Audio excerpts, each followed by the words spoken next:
Welcome to Facts for Real videos. Until you reach one of the red planet's poles, it appears lifeless, brick red, and incredibly dry like a desert. If you had previously imagined Mars as being a location that is exceedingly dry, you may need to reconsider your assumptions. There are numerous historic river-valley networks and lake basins on the surface of Mars, which leads scientists to believe that the red planet once had a lot of water. Additionally, minerals and rocks on Mars could only have originated in liquid water, although Mars' atmosphere is too thin for the water to remain in a liquid state on the planet's surface. There is still some water on the red planet. In fact, 3.5 billion years ago, Mars may have even endured severe floods. It's a different story that water can be found beneath the surface of the planet in its polar regions. The only location where this water is visible is at the North Polar ice cap. Additionally, salty water occasionally flows down crater walls and hillsides, and there are very small amounts of water in the planet's atmosphere, but it only exists as vapor. However, now that we are certain that there is liquid water on Mars, could we possibly use this water during a human-operated mission to the planet? The main issue is that the water on Mars is salty, possibly as salty as the oceans on our own planet, but these salts aren't those you can find on Earth, and if you ingested a certain amount of them, they would be extremely toxic to a person's body on our planet.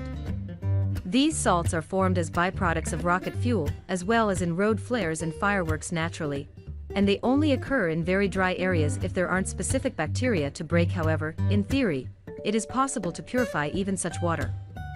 Filtration could help the astronauts get rid of 90% of harmful substances, and then they could use a UV disinfection unit to get rid of any foreign microbes that may be hiding in the water. This stage would not only protect the astronauts, but it would also prevent them from bringing any dormant Martian microbes back to Earth. In other words, future travelers to Mars would not be exposed to these microbes.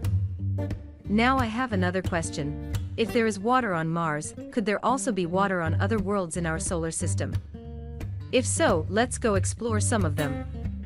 Let's begin with Europa. One of Jupiter's largest moons, Europa, is one of the solar system's most promising locations to look for alien life because it possesses a vast ocean of salt water that is 40 to 100 miles deep. Despite being covered by a layer of ice that is thought to be between 10 and 20 miles thick, the moon is still thought to be potentially habitable because, according to astronomers, plumes of water erupt from cracks in the ice shell and release the ocean's contents into space. There is also some evidence that the ocean may have warm water radiating from the moon's equator, which suggests that complex life may exist on Europa. I suppose we'll learn everything in 2030. We'll go on to Enceladus, Saturn's moon, after NASA's Europa Clipper has reached the satellite and completed its own examination. Enceladus has been known to humans since 1789. Despite having a small diameter of only 310 miles, the moon is one of the most intriguing locations in our solar system because it is also likely to contain a warm and salty liquid ocean. Watery eruptions occur on Enceladus frequently, and the moon spews more than 1,000 tons of water per hour from its ice geysers. This water is mixed with organic molecules, salt, and other substances.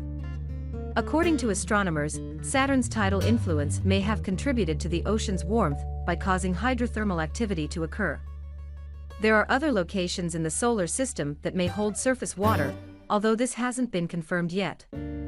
There is an ocean beneath the 100-mile thick ice crust covering the moon, as astronomers have long suspected, and in 2015, Ganymede's aurora activity also revealed, for instance. Ganymede is another moon of Jupiter, and is the largest moon in the solar system. That this ocean might be warmer and salter than Europa. The lack of ice geyser activity on Ganymede may be due to a much greater distance between Jupiter and Ganymede than between the gas giant and Europa. There are also the maybes, which are planets where water may exist, but we are unsure to what extent it is liquid. One of these places is Callisto, another of Jupiter's moons, which you probably guessed is far from its parent planet and doesn't receive as much radiation as other moons. In addition, it has a magnetic field, which astronomers claim adds some protection. Astronomers claim that there is water on this distant world, but the moon's lack of geological activity makes due to its small size, this space body has historically been difficult to analyze. However, after the Dawn spacecraft visited Ceres in 2015 and gave the dwarf planet a new look, it was discovered that Ceres may actually be more of a watery ball than a rocky one. Ceres, Saturn's largest moon, has some of the most plentiful liquid pools in the solar system. Its surface is a slurry of water ice, and ice made of lots of different compounds, such as hydrocarbons. Ceres, if it's true, could become the nearest to Earth world with an ocean. Titan also has dense clouds, which frequently burst with rain, and, if you visited this place, you'd see riverbeds. That Pluto and its 5 moons could have formed from the same materials after a strong collision, and second, the tidal forces between Pluto and its largest moon Charon even better, this leaves open the possibility that the ocean is still present, we just need more time to examine the dwarf planet. So hey, if you pacified your curiosity, then give the video a like and share it with your friends, or, if you want more, just click on these videos and stay on the Facts for Real videos.